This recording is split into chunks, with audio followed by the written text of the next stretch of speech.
Blessed day, everybody. So,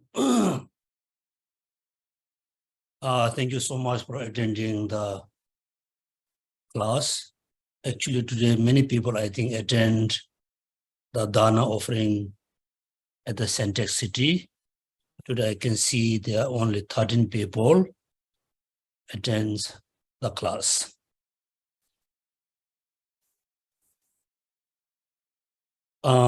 Before I start the class, I just let you remember, reminds you,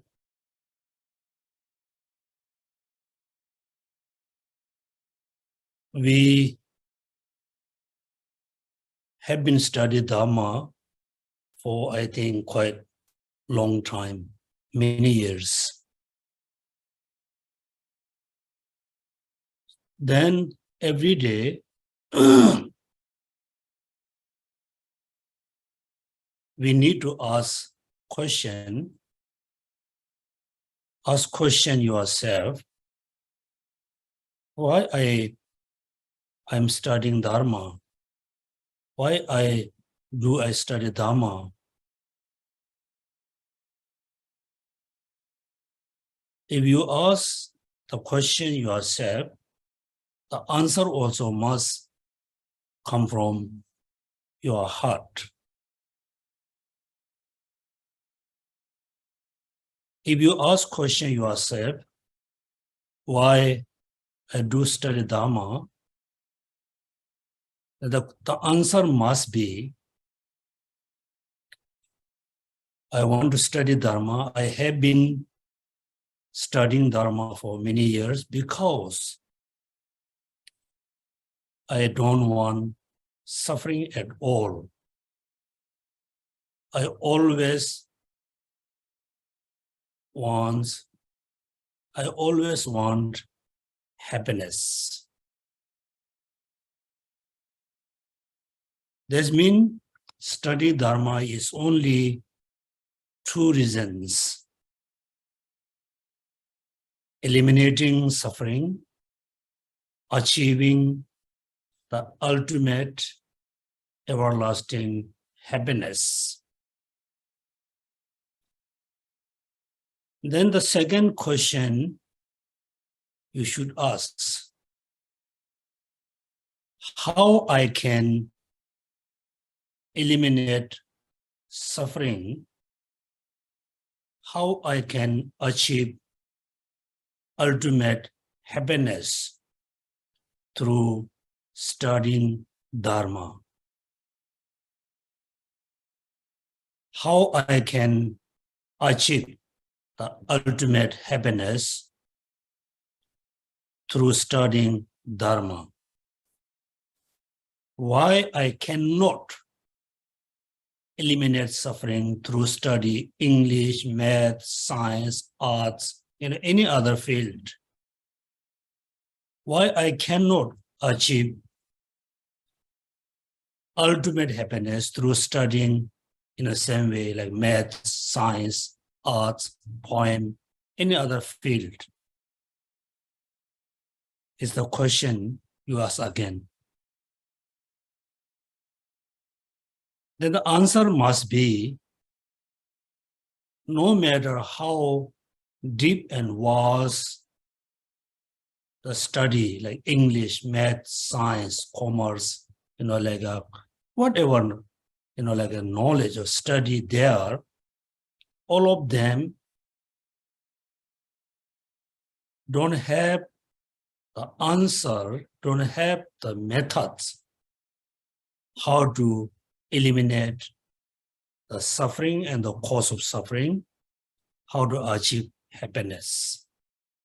For example, let's say someone have been studying Dharma for studying like a economic business for whole life. Through the study, the person can advise for many people how to earn the physical or resources. Also, the person, him or herself, also can earn a lot of like resources. But the knowledge, the experience cannot control anger, attachment, so and so. Therefore, all the knowledge we have in this world is mainly for achieving the short-term happiness or the samsaric happiness. All the knowledge we have, it can be used for eliminate suffering and cause of suffering for temporarily, not permanently or everlasting. Then, third question we should ask, okay, then how I need to study Dharma, and how I should practice the Dharma. How? Generally, you can read any of the Dharma books, taught by Buddha, written by Chinese masters, Tibetan masters, Thai master, Sri Lankan Burmese, or even though written by Christian monk, like a Islam scholar, you can read. But there are so many things you're not going to understand without attend a class. Therefore, you must think, yes, in order to achieve happiness, the ultimate happiness, in order to eliminate the suffering and the cause of suffering, I need to study Dharma, rely on, like a teacher, master, and guru, right? Guru. So this is the second, like a third question you can ask. The answer must be, I need to study. I can study myself. Depends on study with many Dharma books. At the end, I need to rely on the master, the guru, who has the experience of the Dharma. Then the next question you must ask, how I should practice the Dharma. Yes, I can understand how to study. I can open a book. I can practice. I can open a book. I can attend a class. But how I should practice? Then the answer is very simple. So you can practice the Dharma based on the Lamrim book. The simple one, very condensed one, you can open the foundation of all good qualities. The Dharma book, the textbook, foundation of all qualities, foundation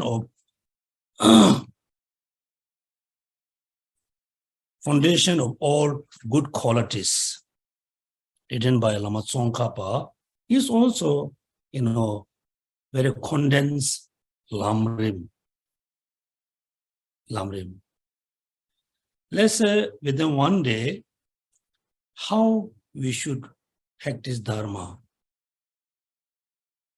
We should not spend, a lot of time or many hours with the recitation, chanting, and prostration, making offering, reciting the mantra millions of times, which is very good, but they doesn't really, control your anger, attachment from the root. In the morning when you wake up, let's say you have a free time to practice Dharma. When you wake up, first, always need to remember, I have another time, another day to practice Dharma, but I'm not sure I have a, next day to practice Dharma or not. We never know. First, when you wake up, you can see the light, you can see the things around you, means still you are alive, still you are survive. Then you just have a great rejoicement. I'm still survive. But there's no guarantee I will survive for tomorrow, day after tomorrow, next year. We never know. So whatever time I have, I will practice Dharma. The practice Dharma is for only your own benefit, or practice Dharma is benefit for all sentient beings, is up to you. If you think generally, I don't have this kind of a very brave heart to think I will benefit all sentient beings, then it's okay. You can think I will practice the Dharma only to benefit myself. Then you do your daily activities. Then sit down. You just sit somewhere. You do short recitation or taking refuge. Then if you wish to be Bodhisattva, if you wish to achieve Buddhahood, then you generate bodhicitta. If you think I don't think I can achieve Buddhahood, I want to achieve only liberation, then after taking refuge to the Tripaldam, you strongly generate renunciation. I want to renounce samsara and the cause of samsara for achieving liberation, not for achieving Buddhahood. If you wish to be Buddha to benefit all sentient beings, then you just, based on generating renunciation, then you generate bodhicitta. Here, the generating renunciation, the person who wishes to be Buddha, the person who wishes to achieve only liberation has a different types of renunciation. Once I want to, be free from suffering, I want to free from suffering, cause of suffering, to benefit all sentient beings. I want to, free from suffering, cause of suffering, to achieve liberation myself. Therefore, renunciation is to benefit yourself, benefit for others. Then generate bodhicitta. So when you generate bodhicitta, then there are two types of bodhicitta, the conventional bodhicitta and ultimate bodhicitta. Within the conventional bodhicitta, there's two types of, like a bodhicitta. One, aspirational bodhicitta. Second is the engaged bodhicitta. Means you just, after taking refuge, you generate bodhicitta. Simply you should think, I wish to be Buddha to benefit all sentient beings. You just generate bodhicitta based on the 7 cause and effect, based on exchanging your happiness and others' suffering. Generate bodhicitta means aspirational bodhicitta. Simply you are thinking, I really wish to be Buddha to benefit all sentient beings. Then there's a question here, how I can benefit all sentient beings? How I can? Yes, for the short time, for the few sentient beings, you can benefit right now.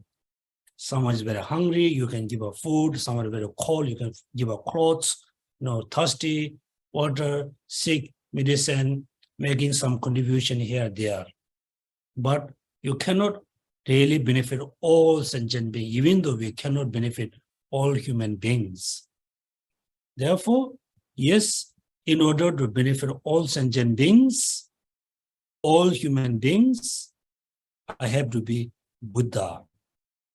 Then you can have a strong aspirational bodhicitta. Simply have a strong kind of aspiration to be Buddha. Then still you have a strong motivation, you have a strong aspiration, you're aspiring to be Buddha. But how I can be Buddha? Then through practice of 6 perfections. So in order to be Buddha, I need to generate bodhicitta, I need to practice the 6 perfections. Therefore, at the beginning of the entering the middle way, so Acharya Chandrakirti make a prostration to the great compassion. Great compassion is the kind of root cause to generate bodhicitta. After then, he explained the result for why we need to practice generosity, ethical discipline, and patience until the 5th perfections. Then here you will get another question. You need to think, yes, in order to become a Buddha, I need to practice the 6 perfections. Within the 6, the last one, the wisdom perfections. The perfections of the wisdom, remember, it look like eyes. Rest of the 5 perfections look like blonde group of people. All the people are blonde. The group of people cannot reach to their destination. In between, they're going to lose directions. Within the group of people, if one has an eyesight, then who has the eyes of the wisdom can lead the group to the final destination, which is Buddhahood. Means without conjoined with the wisdom of perfection, the 5 perfections look like blonde people or group of people. Therefore, also I need to practice the perfections of wisdom. Then there's the wisdom can be any types of wisdom generally. Wisdom relies on impermanence. Once you realize impermanence, also you can control, quite number of attachment, anger, impermanence. The wisdom of realizing empty of the person, 3 characteristic by 3 things. For example, empty of the person being permanent, unity, and singleness. Also, this is one type of wisdom. Then another type of wisdom, realizing the person is empty of self-existence. Therefore, in order to practice the fine kind of wisdom, we need to realize emptiness. Therefore, the topic, the emptiness, also even though the illuminating the intents of the middle way, the topic is very difficult to understand, particularly about the emptiness. Still, day by day, every day you spend 10-15 minutes try to understand the meaning of emptiness. That means all the practices you can, include into two practices: practice of wisdom, the practice of methods, like practicing compassion, bodhicitta, renunciation, taking refuge, 5 perfections. All of them include into the practice of methods. Then meditating on impermanence, meditating on empty of 3 characterized by the person, meditate on selflessness, meditate on emptiness, particularly meditate on emptiness. Wisdom is included into wisdom.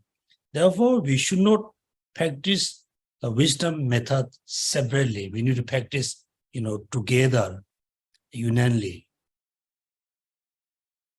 So why we need to practice, both of them? For example, if you are a very compassionate person, if you everyday practice compassion, you can control your anger for a short time. You can control anger temporarily. If you meditate on essenceless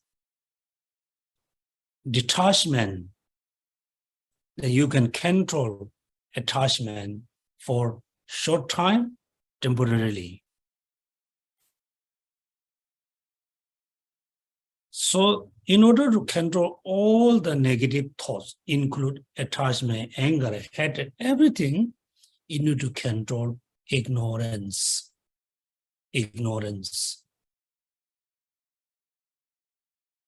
Therefore, if you are a very compassionate person, still for you very easy to, generate all the negative things easily can arise. Therefore, you need to practice, or you need to realize emptiness and practice emptiness with the bodhicitta, the conventional bodhicitta, and bodhicitta. You must practice with the ultimate bodhicitta. The second bodhicitta, not just have a strong aspiration to be Buddha, then I want to be Buddha in order to benefit all sentient beings. Therefore, I will practice. You must think, I will practice the 6 perfections. 6 perfections with the bodhicitta. I will practice bodhicitta with the 6 perfections. So therefore, when you practice the Dharma, like emptiness or bodhicitta, the most important factor we need, the single pointed meditation. For example, you can practice compassion for a short time, then our mind cannot continuously practice compassion. You can meditate on impermanence, like in the first few minutes, then our mind just goes somewhere. The mind not there all the time because we are lacking the single pointed meditations. Now come here what I'm saying here. So rest of our life, we spend less time with the recitation, chanting, whatever you do, your daily chanting. Spend more time with the meditation. You spend more time with generating bodhicitta. Spend more time, realizing emptiness. That means your practice is very balanced. In one hand, you are doing your daily chanting. In the other hand, you are doing, serious, pure dharma practice, which is generating bodhicitta, cultivating bodhicitta, try to realizing emptiness, or try to meditate on emptiness. Then, if you go this practice, this kind of practice for a few years, then within the few years, then you can feel, oh, my anger, attachment, ego is under control. It arises, but very easy to control because you have the understanding of emptiness. Or slowly you will realize emptiness. You should not think, that emptiness is so difficult, I don't want to think about it. You should not think. You must think, it's very difficult, I want to learn. I want to learn. I want to know emptiness. You should not think, it's so difficult, I am going to give up, studying about emptiness. Then the concept or the idea of emptiness, there's depends on different schools. According to Chitta Mantra, according to true Madhyamaka school, we must follow with the Pasangika. So in order to have the right understanding, very easy way to understand emptiness according to the Pasangika, we must study a little bit about emptiness from the Pasangika, Swatantika point of view. The idea, the explanation about emptiness based on the Swatantra school is, kind of one step, for one step ahead to reach to the actual emptiness. So yes, I know the topic is very difficult to understand, but it's very, very, very important. Whether you wish to achieve liberation, you must realize emptiness. Achieving Buddhahood, you need to realize emptiness.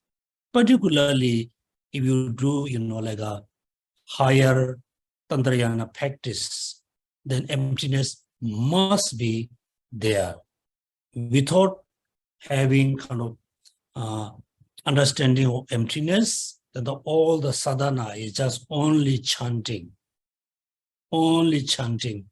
You doesn't get any benefit doing the higher Tantrayana like a sadhana. So I ask you to memorize some of the quotation. One is from the question of Upali started. I hope you memorize. The next is the sixth stanza of reasoning by Nagarjuna.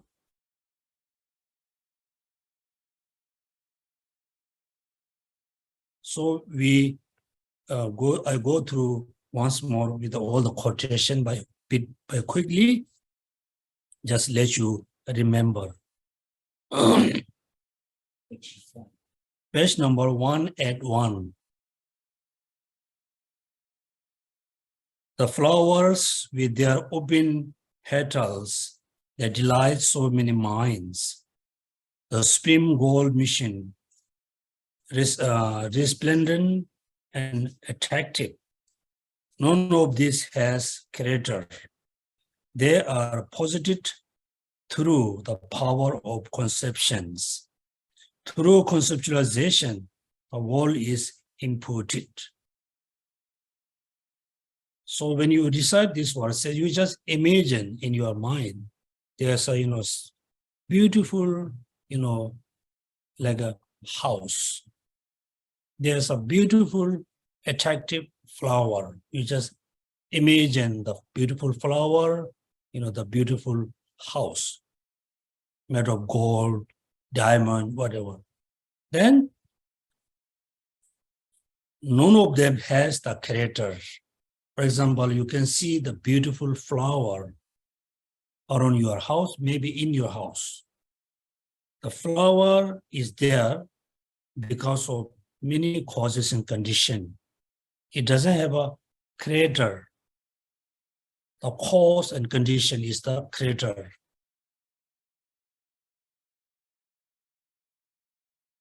Then it depends on cause and condition. Then not only that, when we say the flower is beautiful, the house is so nice, or this thing is so good and bad, everything, established through your conceptualization, through your thoughts. Through conceptualization, the world is inputted. That means when you apply your research verses, even though you don't understand anything, you must think all phenomena around me are inputted, input by our own thoughts, inputted by my own thoughts. Without the conceptualization, without the thoughts, there's a nothing. Therefore, next sentence, the commentary you can see, those phenomena are thought to be posited through the power of conceptualization. On many other occasions, phenomena are described as a mere imputation of thoughts and as posited by the virtues of the power of conceptualization. The same meaning, posited through the power of conceptualization, described as a mere imputation of the thoughts or posited by virtues of the power of conceptualizations. So therefore, after you recite the verses, reflect on the meaning. Just imagine in all phenomena are around me, the beautiful object, the ugly object, the expensive object, the cheap, very, very cheap object, whatever things around me are look like a dream, illusion. The dream means when we have a beautiful dream, we are dreaming about something. The dreaming, the things which appear to our mind is just, arise from mind. Without mind, there's no dream object. No dream object. The dream object, you have a dreaming about horse, or you have a dream about your friends. Everything is, posited through your minds. The Buddha have studied that the world is conditioned by ignorance. So why would it be unreasonable to say the world is product of conceptualizations? These are the stanza you need to memorize, then you chant 1 or 2 times and reflect on the meaning. If without conceptualization is very true, if without conceptualization, attachment and so on do not exist at all, what intelligent person would grasp? Intelligent means the person who has a mind. He's not talking about very intelligent. With the mind, simple you can say, with the thoughts, person would grasp something as perfectly real and as conceptions. So therefore, without conceptualization, there's no concept. If there's no concept, then there's no attachment, there's no anger. Because one time, when His Holiness gave a teaching in the big conference in India, His Holiness said, when you have an attachment, then you have this is mine, this is my friend, this is my family, mine. You always hold them very close to your heart. When you have a concept, when you have a thing, these are mine, that means they are not your, they are not mine. We have 2 groups of people in your mind. When you have two groups of people in your mind, some bad thing happen towards your friends or close one, you will upset. You get angry. When some bad thing happen to other who are not considered as your friend, then you get happy. You feel happiness. Therefore, these two things happens because we have a concept, say, them, there is, we and them. We discriminate. Based on attachment, we have let's say, friends and close one. Due to anger, then we have someone will keep distant. Also, we have enemy. Without conceptualization, attachment and so on do not exist at all. What intelligent person would grasp, what the thoughts person will grasp, something perfectly real and conceptions.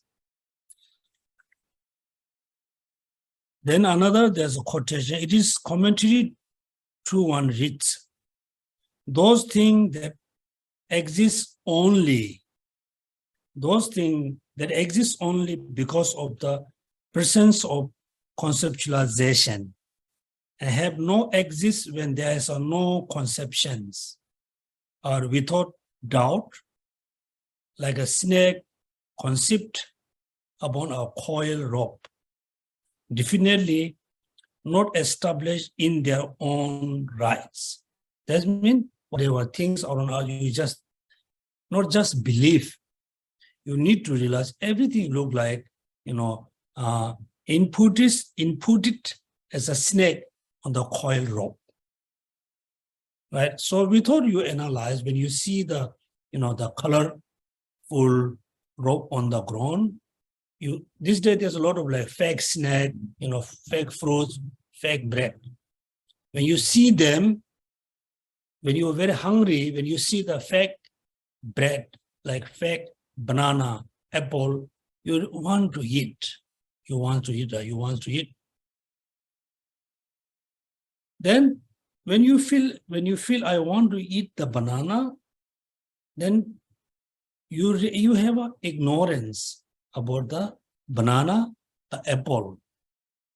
Those are fact. Until you analyze, you're not going to understand they are fact. They are not real.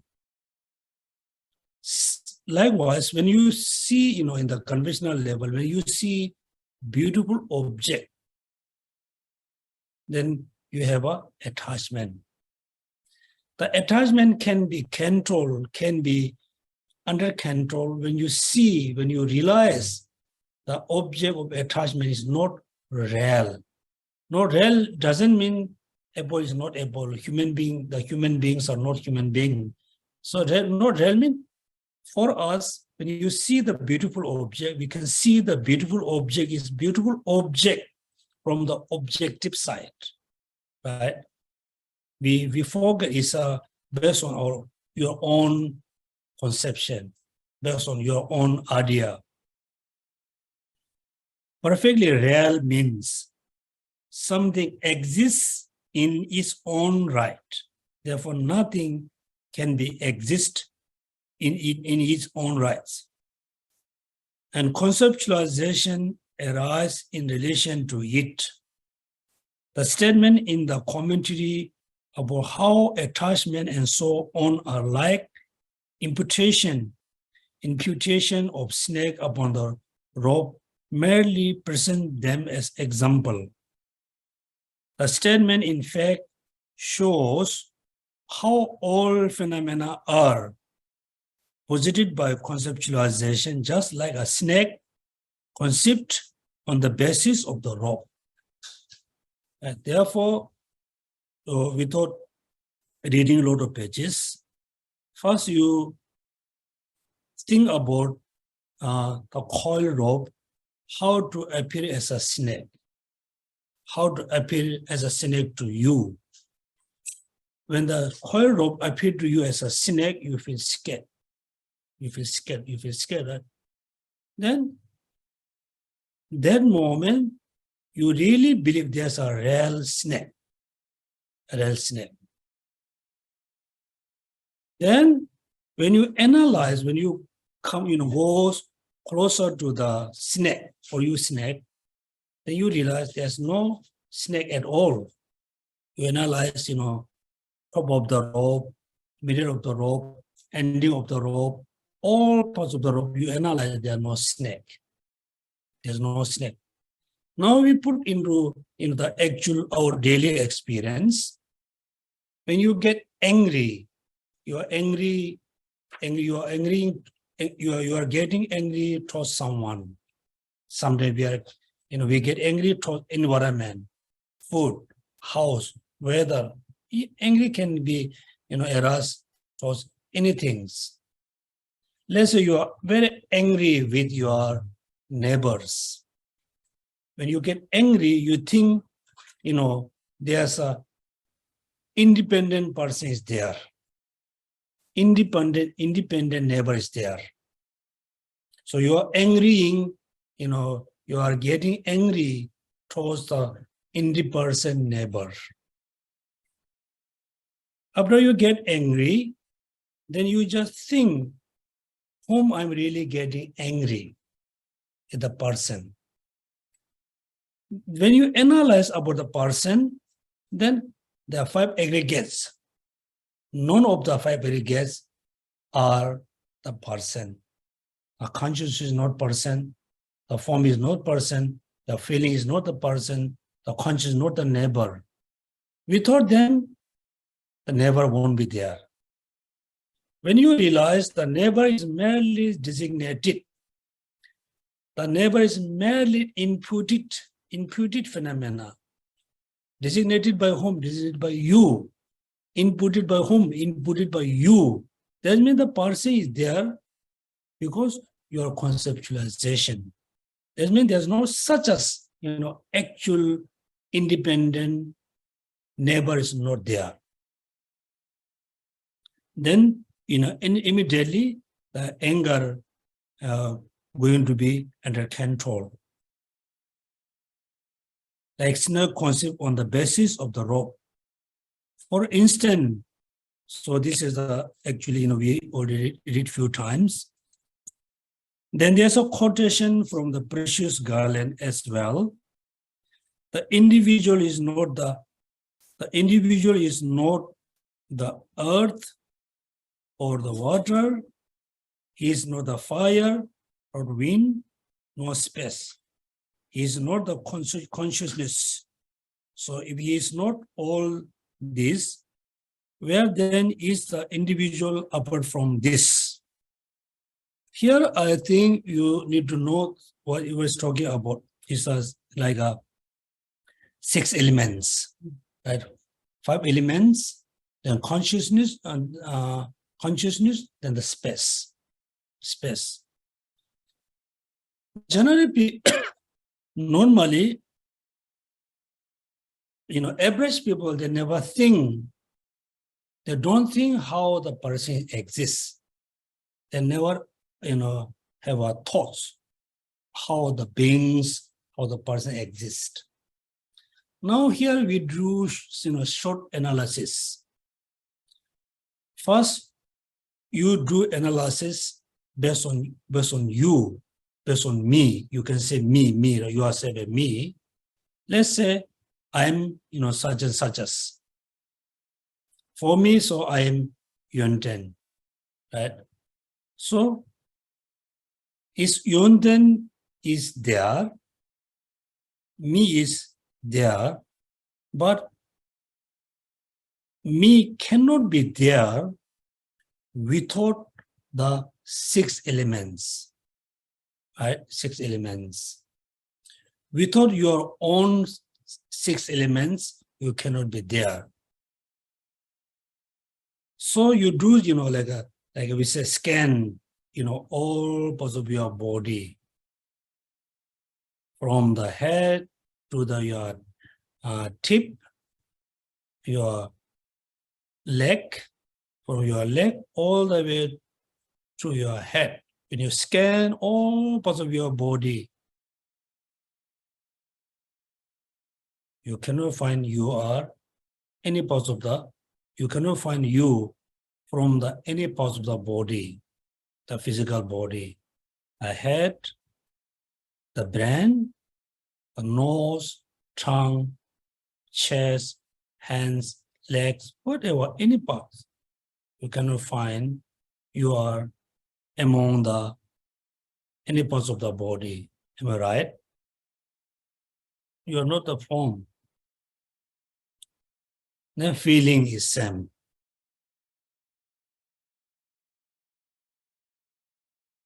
Therefore, where then is the individual apart from this? That means you are none of the 6 elements. All the 6 elements are not you. It's clear. But are you totally separate from the 6 elements? Cannot. Right? Are you with the oneness with the 6 elements? No. Then, actually, then where are you, or where then is the individual apart from them? If you say I'm a body, if you say, just say, if you're going to say, oh, I'm on my body, then we cannot say this is my. You cannot say this is my hand. You cannot say this is my head.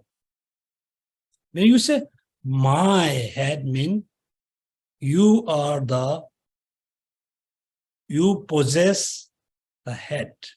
That means you and head is separate, not one. You and head is two. When you say my body, my feeling, my consciousness, my water, my fire in your body, that means you and they are separate. There's 2 things. There's not just one thing. There's a 2, but not totally, 2 entities. Entity-wise, 1. Isolation-wise is, like a separate. Therefore, the individual means the being, the person, living being is not the earth or the water. He referred to the beings or sentient being or living being is not the fire, not wind, not space. He is not the consciousness. So if he is not all this, where then is the individual apart from this?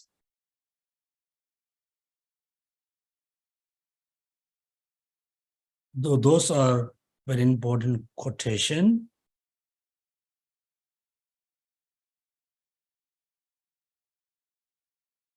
Now we jump onto the page number 183. If one understands how the person is posited through the conception like this, one will understand how all other phenomena are posited through conceptualization in exactly the same way. Right? First, so I said at the beginning, we should not just read this, these verses. You read and you reflect on it. First, you really need to reflect on how, you can say, how I exist. Just based on you, how I exist.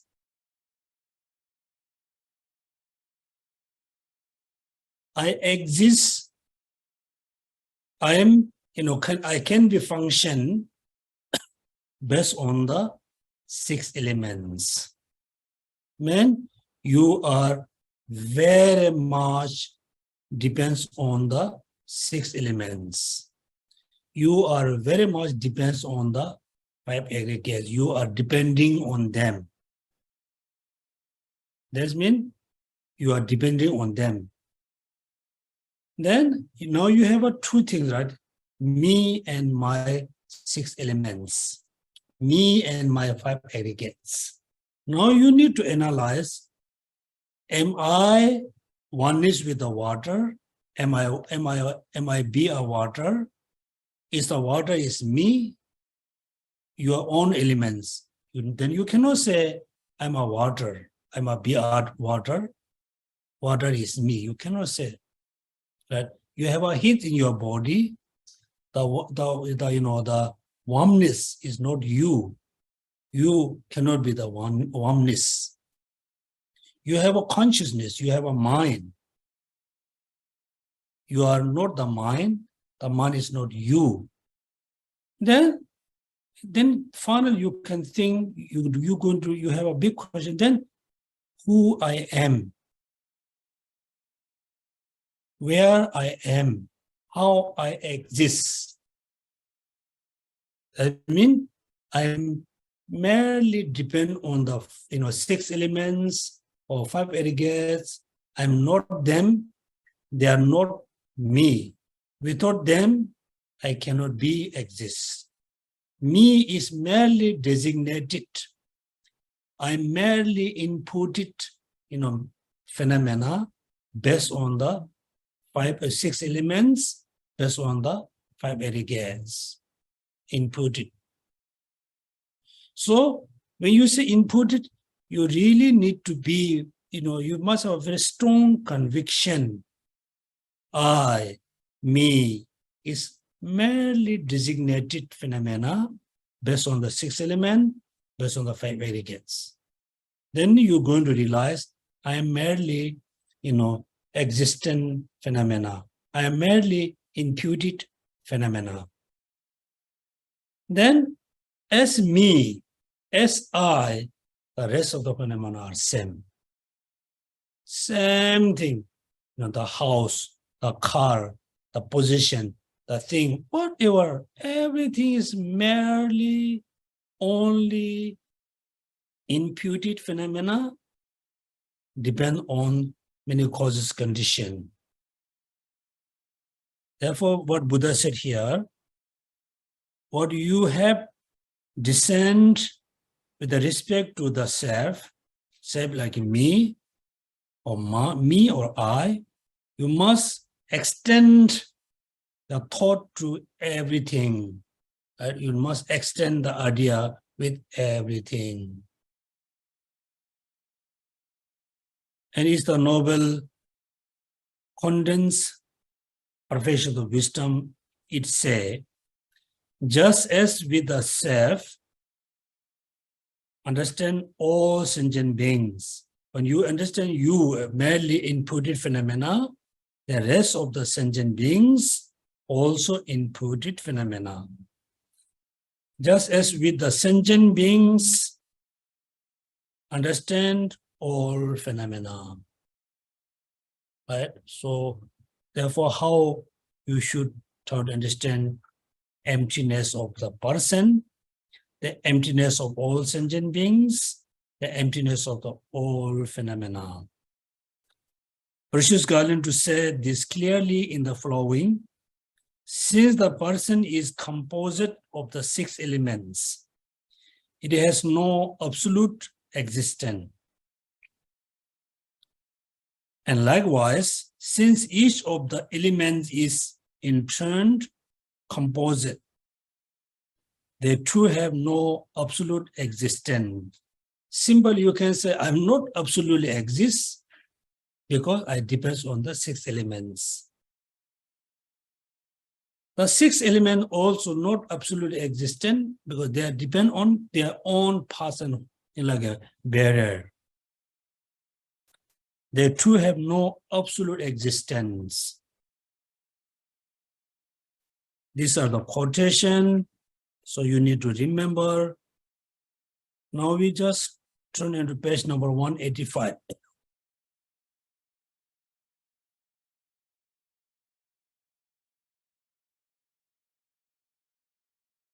Or before that, page number 184, the last paragraph. If one understands this well, the previous quotation, because material things are mere name. They didn't say material things are name, mere name. Because material things are mere name. The aspect too is a mere name. How can there be matter with no elements? Therefore, mere names too do not exist. Feeling, discrimination, mental formation, and consciousness contemplate this just like the elements or self. Therefore, the 6 elements have no selfhood.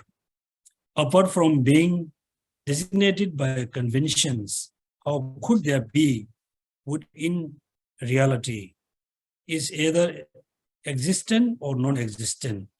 If one understands this well, one will solely comprehend how phenomena are necessarily posited through dependence.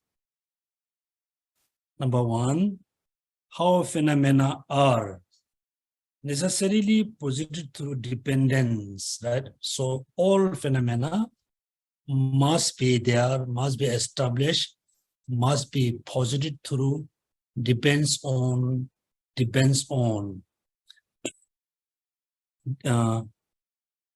through the depends. So if I ask question here, do you really think all phenomena are necessarily posited or necessarily established through depends? Do you really think? Do you really think? The question here, how phenomena are necessarily posited through depends.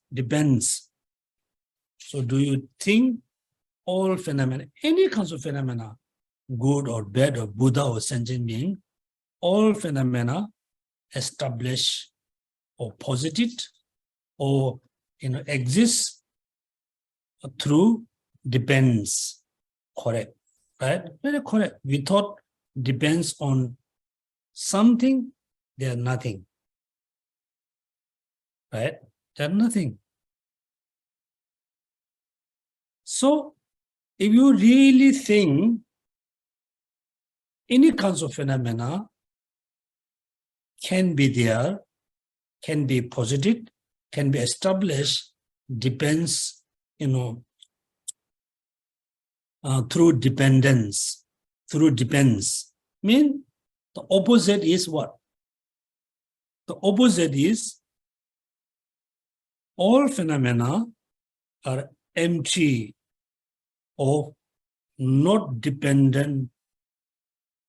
All phenomena are empty or posited through not dependence.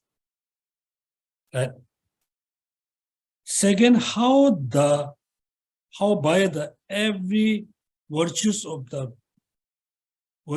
their being dependently designated as have arisen through dependence, dependently designated, or have arisen through dependence. How by the very virtues of their being dependently designated, having arising through dependence, they have no existence in their own right. Very correct, right? That means being dependently designated means it doesn't have a existence. All phenomena cannot exist in their own right. How they do not possess an independent nature, something not posited through the power of some other conventions. Number 4, no matter the phenomena, when it is posited as existent, it is done so without analysis, without seeking a truth referent behind the designations. Exactly. For example, when we say, oh, this is a house, there is a car. That means the worldly being, the thing, I'm not saying the house established a house, the thing designated as a house by worldly being, we just accept.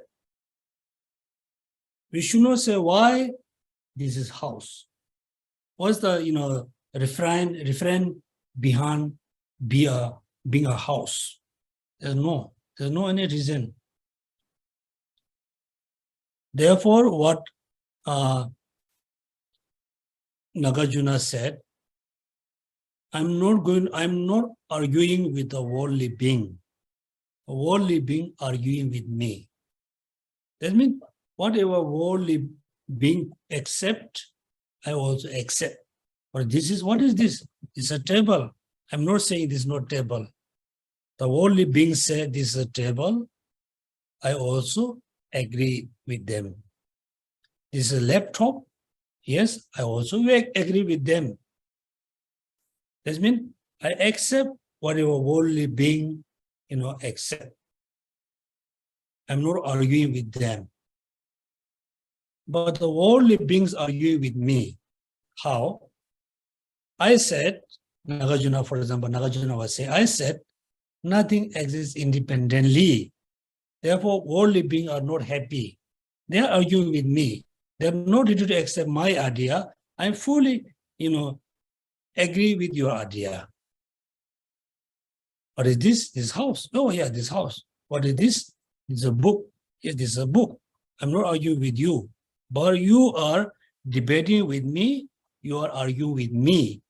My view is merely designated, merely inputted. None of the phenomena has a independent existence. Therefore, you can see, the debate between they are arguing with me, I'm not arguing with them.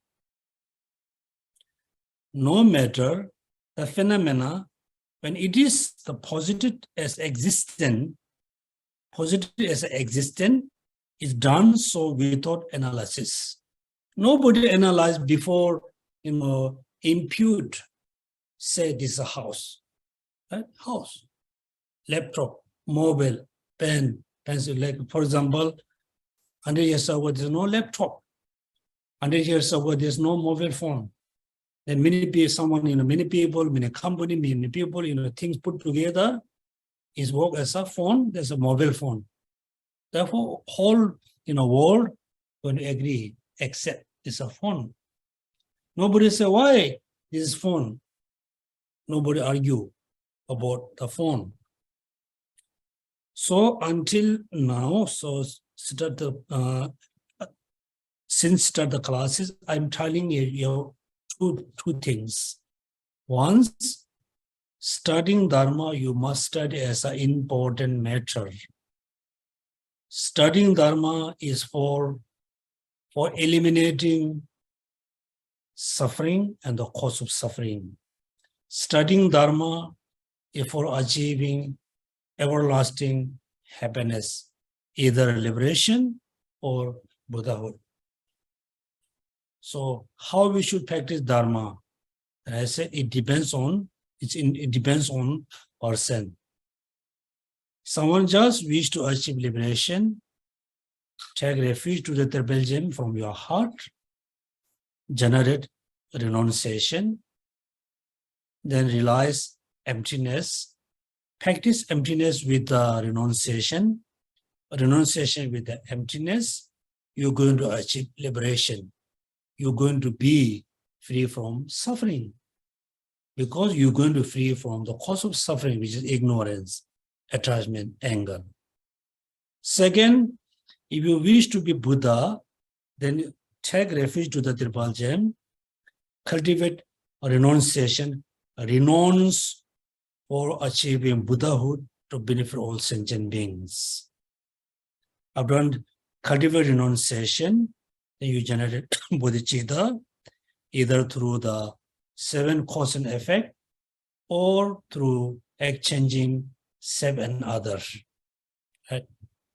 Then after generate the aspirational bodhicitta, then you need to generate the engaging bodhicitta, which is, I want to be Buddha to benefit all sentient beings.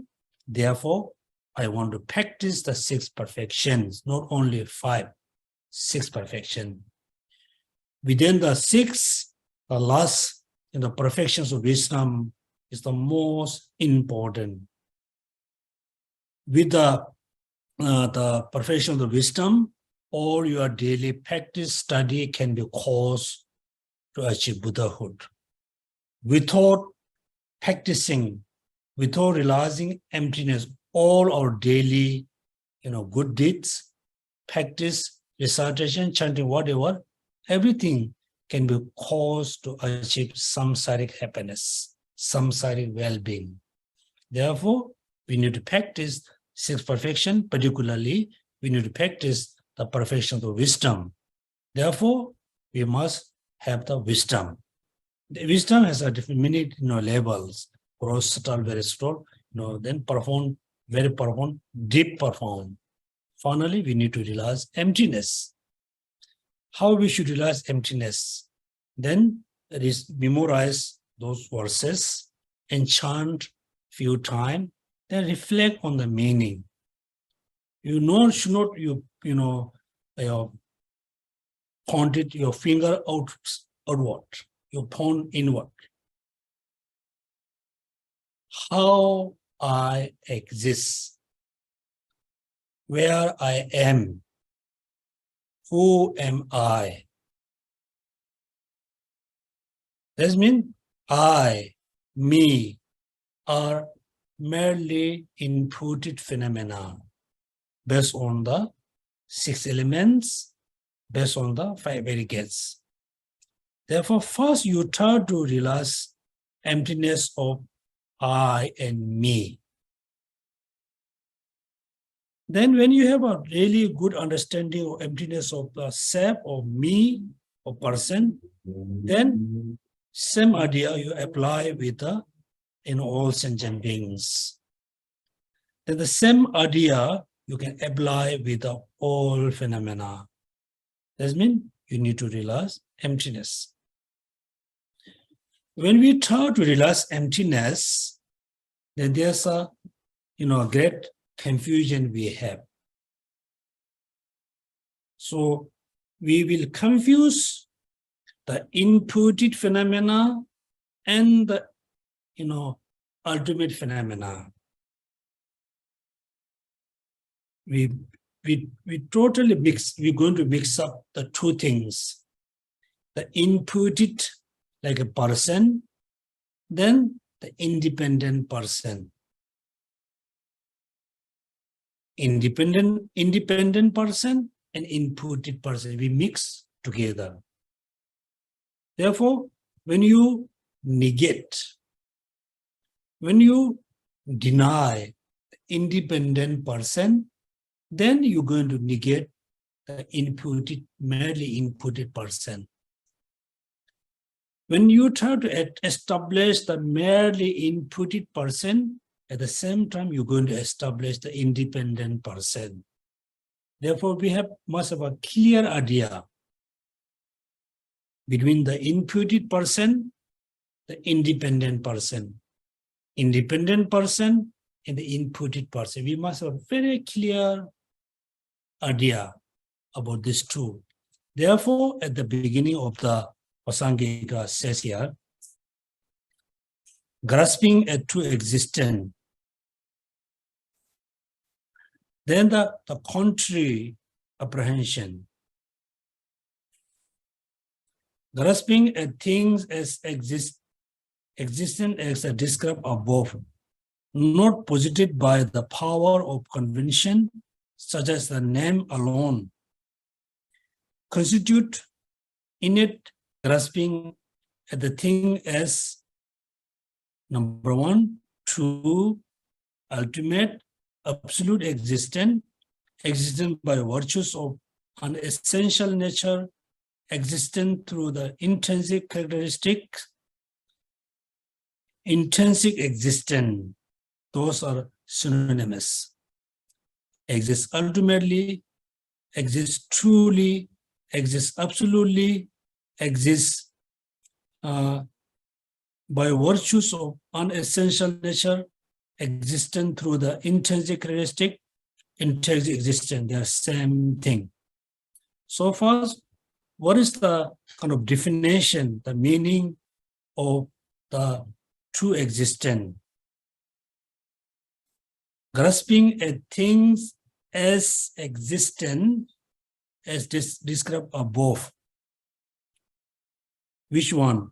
Not posited by the power of convention, such as name alone. That means if you think, if you tend to believe things are not exist, established through the power of convention, then you are believing things exist independently.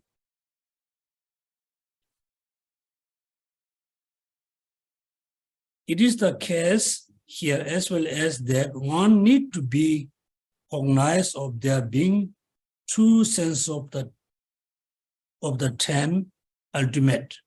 Remember, there are two concepts. You need to know when you say ultimate, there's a true sense. When qualifying the object of negation with the reviews, ultimately, although the proponent of the Savatantika Madhyamaka maintains existence intents of the first three. What are the first three? So therefore, you just turn on the page number 3. The number 340 is, I think, page number I will check.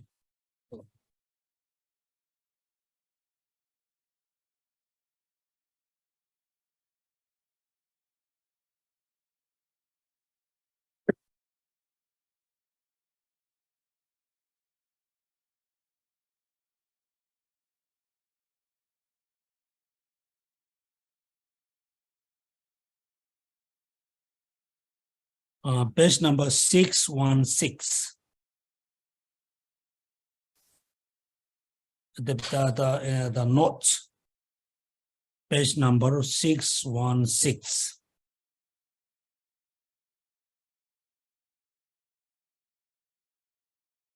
Then the number is 340.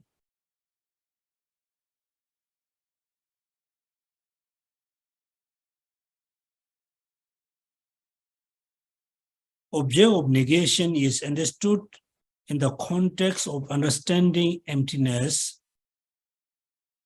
true existence, number one. Number two, ultimate existence. Number three, real existence. Therefore, the first three, right? First three mean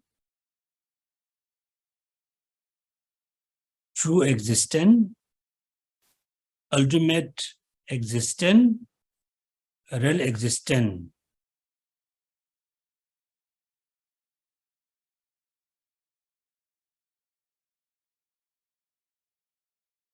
Then, existence by virtues of essential nature. Existence through the intrinsic characteristics. And intrinsic existence. These are the last three. So according to the Savatantika, they cannot accept ultimate existence, real existence, existence by virtues of essential nature. But they still believe in existence through intrinsic characteristic, intrinsic existence.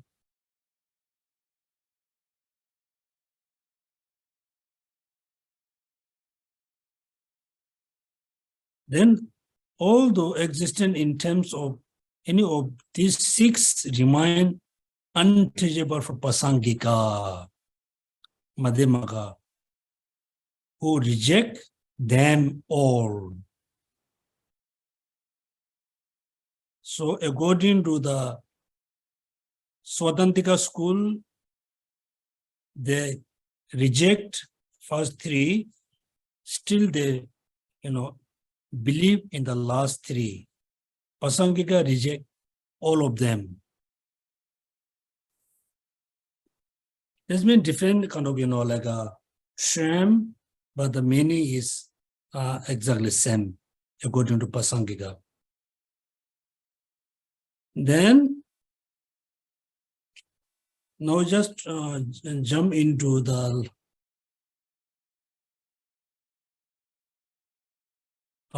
first, third paragraph, page number 185. Thus, the purported reality of the phenomena not dependent upon some other factor, namely the conventional making conceptualization subject, an intrinsic nature supposedly not posited through the such as conceptualization, is what is called self-existent. And this is the object of negation. And the absence of this in relation to the person has been stated to be the selflessness of the person, while its absence upon the phenomena, such as the eyes and so on, has been stated to be the selflessness of phenomena. From this, we can implicitly understand that grasping as such as intrinsic nature on the basis of the person and on the basis of the phenomena are two forms of self-grasping. That means there's two types of negation. Therefore, there's two types of emptiness. Therefore, there are two types of self-grasping. Self-grasping on the person, self-grasping of the phenomena. For example, self-grasping of I and self-grasping on the five aggregates. According to Pasangika, true selflessness, the two types of emptiness established or based on the basis, not the based on the negation. The negation is same. Negate the negation of the person, this is emptiness of the person. Negate the negation of the phenomena, that we can say emptiness of the phenomena.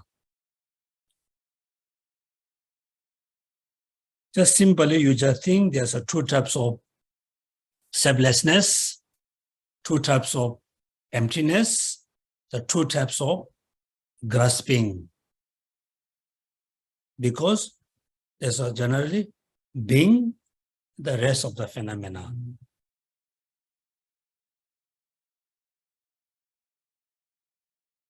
Here too, in the flow, next page number 186, here too, in the following, Chandrakirti explains that the true form of selflessness are distinguished not from the viewpoint of what is to be negated, but from the viewpoint of the basis. You must remember. Chandrakirti explains that the two forms of selflessness are distinguished not from the viewpoint of what is to be negated, but from the viewpoint of their basis. The Buddha taught no self in twofold terms, that of the phenomena and the person. Now here, all of us need to recognize, need to understand what is the negation. negation. Then the negation, we need to negate on the two bases. One, the negation negate based on the person, based on the being, based on the living being. Second, we need to negate the negation based on the phenomena, like a form, consciousness, like this thing. Then also we need to remember when we say self-grasping can be two types. One is the innate, one is the not innate. Even though animals possess a self-grasping, the self-grasping which is possessed animal, we name innate. Also, we can have two types of one, the innate, one is the not innate. There are two types of grasping.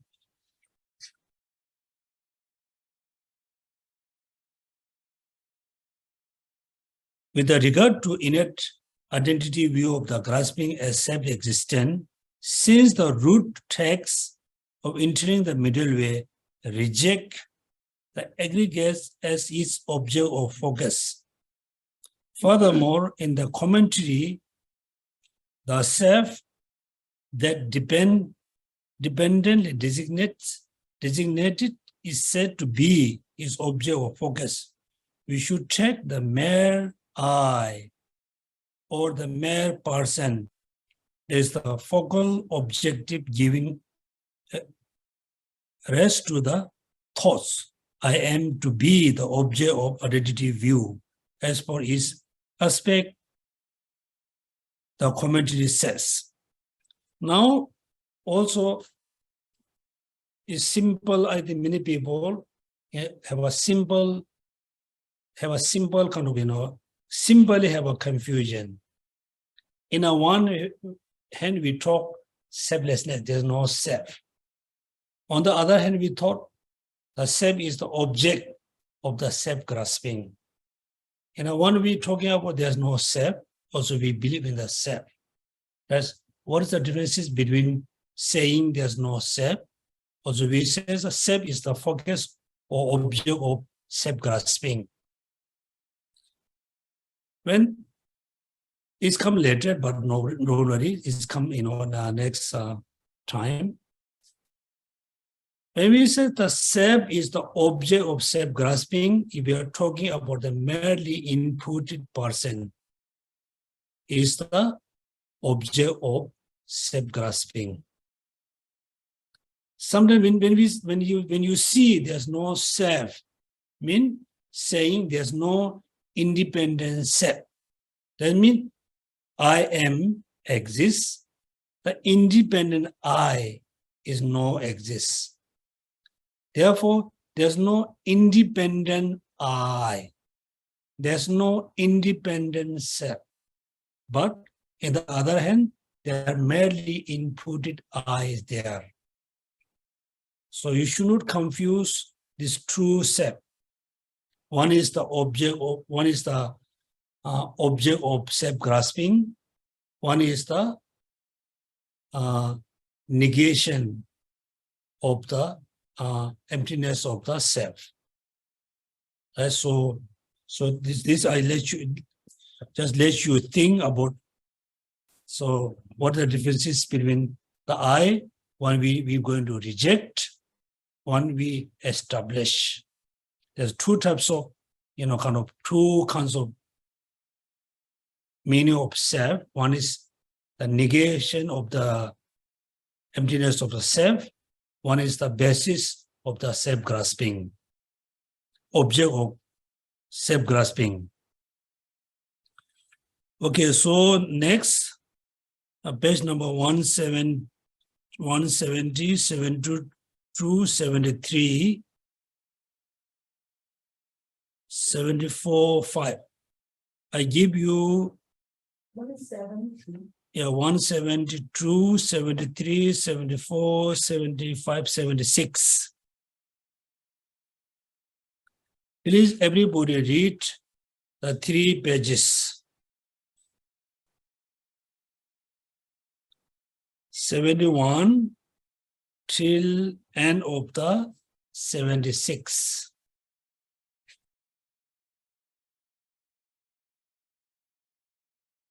After you reading these 3 pages, then you reflect on the meaning sentence by sentence. How the ignorance is the root of the samsara, particularly root of the first of the 12 links. How we can eliminate the samsara through eliminating the ignorance. Also, we need to recognize to the 2 types of grasping based on our own experience.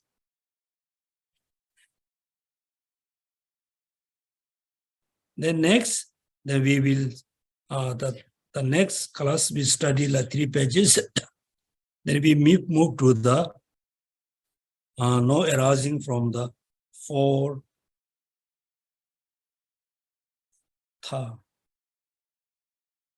Anyway, so this become later. Okay, so we can stop the class here. I don't think there's a point just say bada bada bada bada. You don't understand anything, you're going to have a headache. Yes. Dear Geshe Yeah, Lama, there are 2 questions from Yes, the please. audience. Mhm.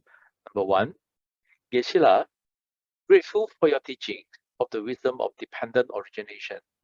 Kindly teach how to meditate on emptiness to reflect on hope versus fear and gain versus loss. Thank you. Can So you he repeat, says, can you yeah. repeat the question once more? Kindly teach how to meditate. Kindly teach how to meditate on emptiness to reflect on hope versus fear and gain versus loss. Gain person lost, then first one, hope person, Hope and fear. Hope, hope and fear. yes. How to meditate on the emptiness to reflect on hope and fear. And then after that is gain and loss. Oh, gain and loss. Generally, yes, in conventionally, we have a fear, we have a loss, we have a gain, we have a love and loss and love, fear, right? Yes. First, we need to know when we have a mind, then there's a feeling. When there's a feeling, so the thing produce a lot of pleasant thing for you, then you love the things like a food or clothes, environment, and people. Love. And fear. When you lost your dear near one, or when you lost the thing which you very much like, then you have a kind of fear, or you have a kind of loss, feel lost. Love and love. Generally, when you have mind, everything is there. So generally, everybody have a sense of, love, sense of fear, sense of gain, sense of loss. Everybody has the same thing. But it depends on the person. When you say, when you lost something, then it depends on the person. The person feel have a very strong kind of regret, losing something, feel very strong disappointment. It depends on the person. Generally, if the person always, not just verbally or intellectually, realize impermanence, then the person can have this kind of feeling, fear and love, gain and loss. But the feeling cannot be there for many days or many years. It can be there for like a few hours. Then the fears, the sense of loss, sense of gain, everything is going to be under control. Therefore, first, reflect on a dependent origination, reflect on impermanence. Second, when you say, I lost someone, I lost something, if you really understood the dependent origination, there's two things, right? Dependent, then origination. Dependent and origination. Then you really understood that these two, meaning dependent and origination.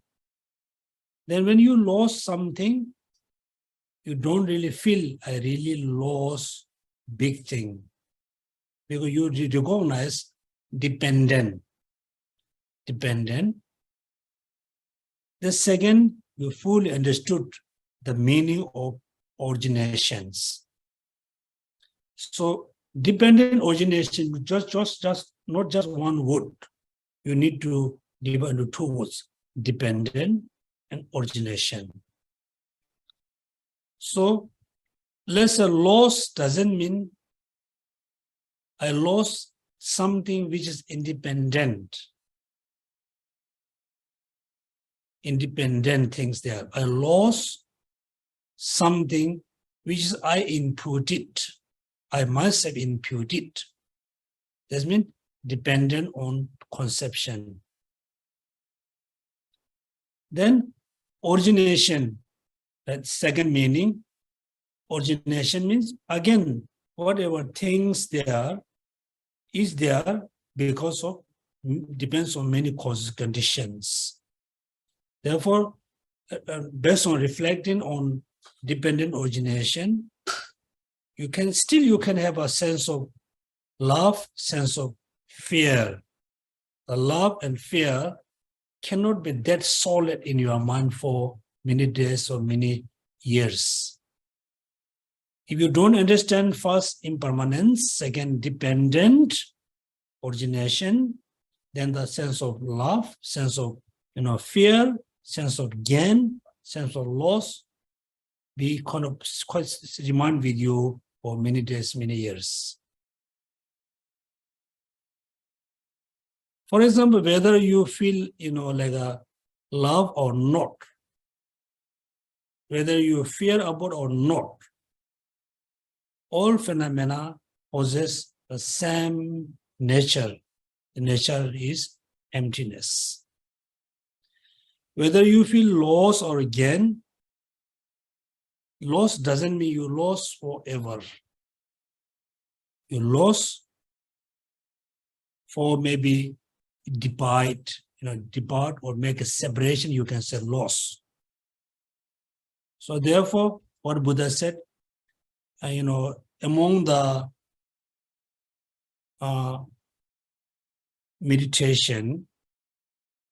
meditating on impermanent is the best at the beginning, right? Therefore, it's not, when we saying is very easy. When actually you really lost, you really gain, it's not easy to control your attachment. When you gain such a wonderful thing, attachment arises, ego will arise. When you really lost your dear or near one, when you lost, very valuable object, anger, hatred, disappointment must be there. It's not easy. Therefore, every day, you always need to reflect on impermanence. Second, you always reflect on the, merely imputed phenomena, merely established by your own conceptualization, your own thoughts. Therefore, if you really realize, like a merely imputed, merely designated, then loss, love, fear, again, whatever it look like, you are having kind of like bad dreaming. When you are awake, everything has gone. Okay, so any question? We have Second question, Geshe. Mhm. Second question. When viewed from Earth, the sky can be seen. From outer space, we cannot see the sky on Earth. Is the sky or space merely imputed existence and has no interdependent existence? Can you repeat the question, please? When we see from Earth, from Earth, the sky can be seen. You can see the sky, right? When you go to outer space, we cannot see the sky on Earth. That means when you are on Earth, you can see the sky. When you go outer space, you cannot see the sky that you've seen from Earth. So with that said, is the sky or space are merely imputed existence and has no interdependent existence? Yeah, whether we can see, we can perceive or not, the things are always, imputed. Whether you are perceiving or not, the things perceiving by someone. When you see the sky from here, you can see when you see the earth. When we see the earth from sky, still the sky is inputted phenomena for you. Whether you perceive or not, it's not much difference. Also, when you say, when we go out of the space, you cannot see the space. What do you mean? Wherever the physical phenomena is there, wherever is the physical phenomena, the space is always there. We cannot move.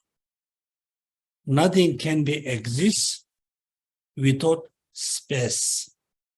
But space and the earth are not interdependent. I'm not saying interdependent.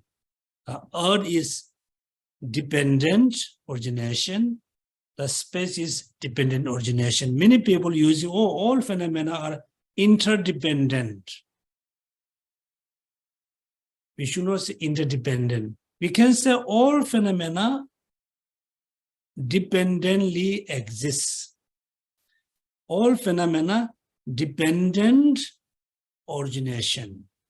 That means dependent on, something else, dependent on causes, conditions, dependent on parts and whole, dependent on name and thoughts. That's what dependent. That means origination, means thing arise, establish.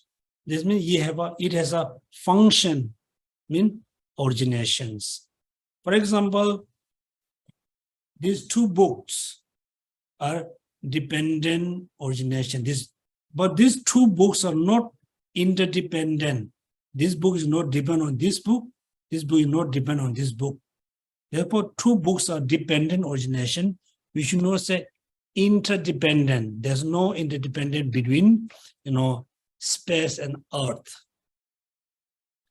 Earth is dependent. Space is dependent. We should not say interdependent. For example, East and West mountain. The East mountain, without Eastern mountain, we should not have a Western mountain. Without Western mountain, we should not say Eastern mountain. East and the West mountain are interdependent.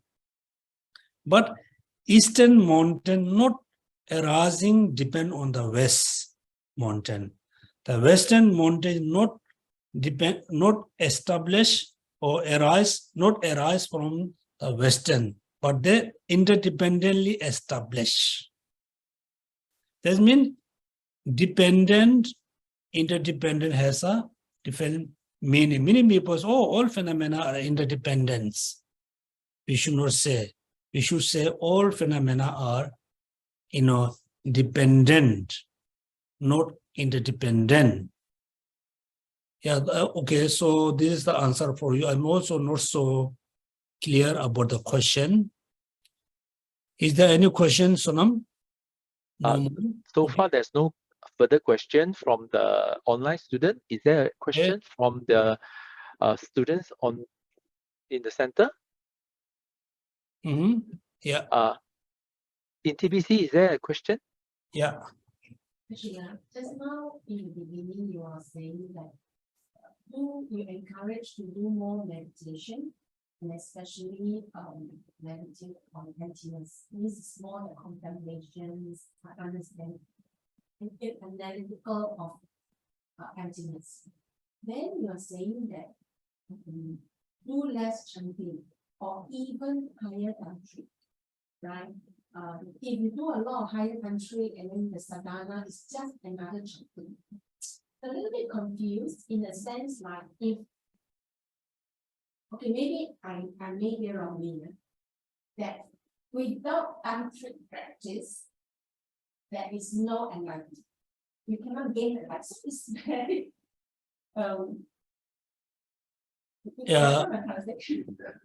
Yeah, she is asking question. So I said it's very correct. I said correctly. I said what you heard correctly. We do less chanting and recitation or do more meditations. Look at think about our own experience, right? So we have been doing a lot of recitation and chanting since for many years. Anger is still there. Attachment is still there. Ego is still there.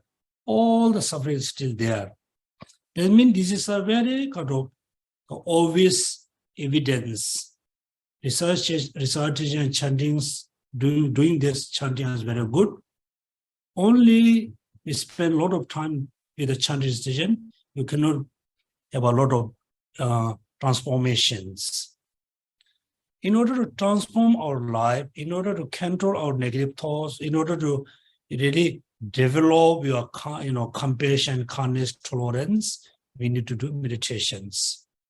There are two types of analytical, analyze. After analyzing, then meditate. For example, I ask you to, okay, you watch my belongings.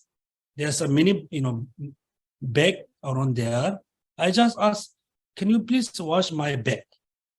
So before you watching, my bag, looking at my bag, you need to analyze which one is my bag. After you record, oh, this is my bag, then since you just continuously watch my bag. So before you do the single pointed meditation, do analytical meditations. Is very correct. Actually, we are not, really lacking understanding. We have a good understanding of impermanence. We have a good understanding of compassion, kindness, tolerance, bodhicitta. But actually, we are lacking the, single pointed meditation and analytical meditation. Particularly, we are lacking the single pointed meditation. Then she was asking, this is so, this is true, but what about, the higher Tantrayana? In the higher Tantrayana, particularly, you need to spend more time with the meditation than the recitation, sadhana, chantings. Because we say in the, what Buddha said, when you do higher Tantrayana, visualization, meditation, practicing, when you feel tired, then he said you take a rest. You take a rest. During the resting, then you recite the mantra. In the root mantra, action mantra, whatever, you recite the mantra. Therefore, when we do like a Yamantaka retreat or Goa Samaja retreat, Vajra Yogini retreat, we are doing opposite. We spend a lot of time with the recitation. We need to, hit the target, the number. Therefore, we fully, spend our time with the recitation, recite the mantra. When you hit the number, you feel, oh, I complete my retreat. It's a very, very wrong. You are doing wrong thing. Therefore, look at when we do the higher Tantrayana practice, Yamendaka, we visualize the lineage gurus. Then we do strong aspiration prayers. The prayer is just the words, but you need to do the proper visualizations. The rest of the chanting, we need to chant. We need to chant in order to remember the practice. But we do what we do. We don't understand any of the meaning. We just chant. No point. Therefore, when we do the higher Tantrayana practice, 24 hours, we divide into four sessions. Let's say for 24 hours, you divide into two. One is your sleeping time, you just sleep. Then, awakening time, you divide into four sessions. So you need to do the serious meditation for 4 seasons. If you feel rest, if you feel tired, take a rest. While you are resting, recite the mantra. Therefore, doing sadhana doesn't mean chanting, only chanting. Sadhana is the methods or means to remember the actual practice, right?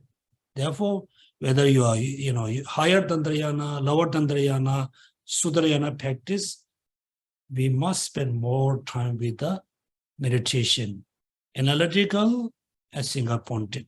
At the beginning, do analytical meditation. At the end, you spend more time with the single pointed meditation. That means your mind is really, you are transforming your mind into compassion. You are transforming your mind into bodhicitta. Then you're transforming your minds, whatever, into, like a path. Only recitation chanting cannot transform your mind into path. You can say, you chant, the verses of compassion, great compassion, great compassion, great compassion, great compassion, millions of times. Your mind cannot transform as a great compassion.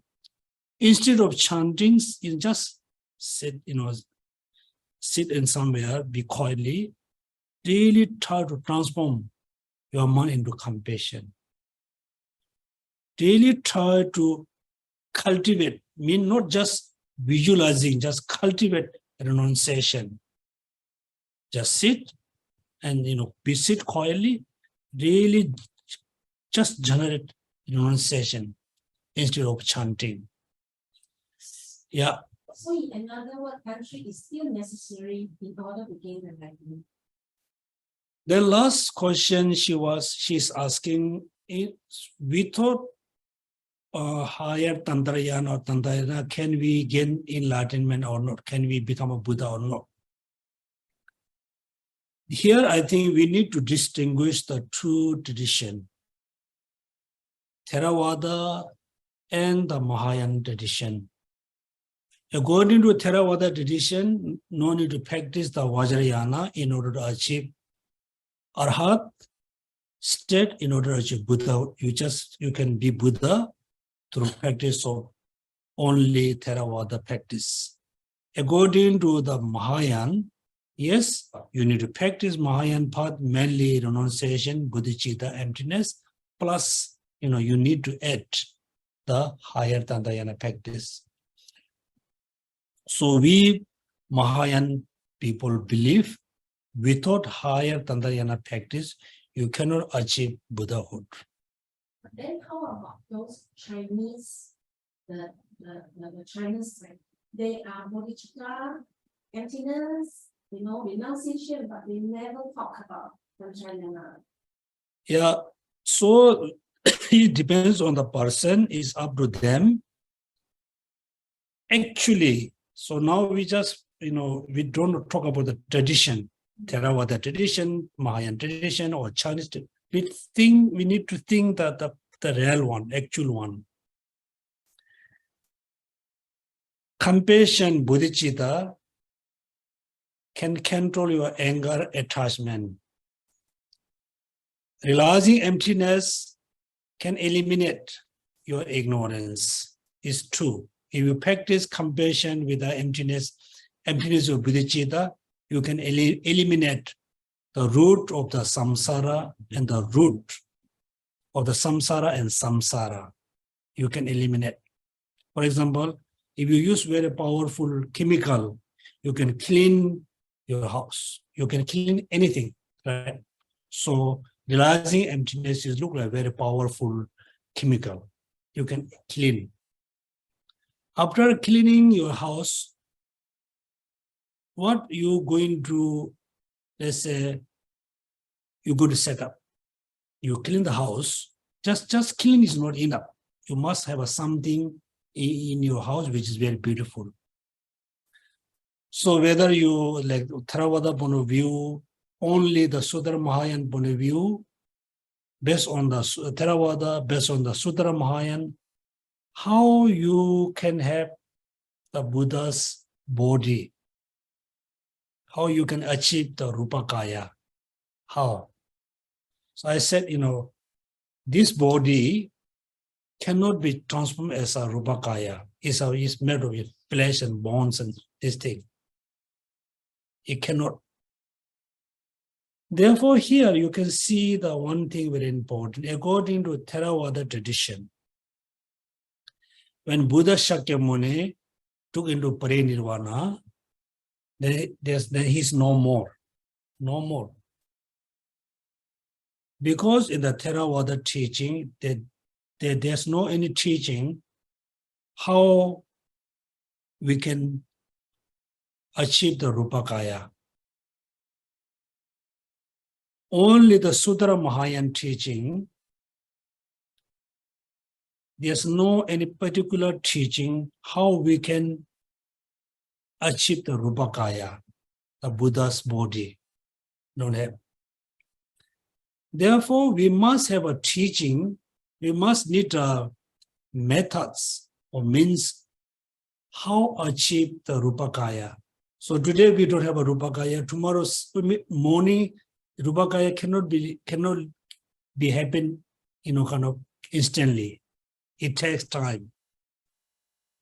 Let's say Buddha is someone ready to do into parinirvana. Then next, how he or she can achieve Rupakaya? Cannot. Therefore, the Vajrayana, Sutra Mahayana, or the Vajrayana teaching, teach gradually how to transform our, or something into Rupakaya. Like you have a piece of stone. The stone you gradually need to shape as a Buddha. First you have a piece of stone, it doesn't have a Buddha shape. Through your effort, through your experience, slowly, after many years, then gradually you can see the piece of stone going to transfer as actual Buddha. So Vajrayana is the only teaching, teach us how we can achieve the actual Buddha's body. Therefore, the facts I can say, we need to practice Theravada, plus we need to practice the Sutra Mahayana. Last, we need to add those Vajra Mahayana. So whether you are Chinese, you are Tibetan, you are like a Japanese Korean, you purely practice only the Sutra Mahayana. Is for the time being you're okay. At the end, you need to enter into the Vajrayana practice. Yes. Okay, so now we can stop our class here, do the dedication. So now you can chant the last verses from the root text. Or you can also do Lamrim prayer also, okay?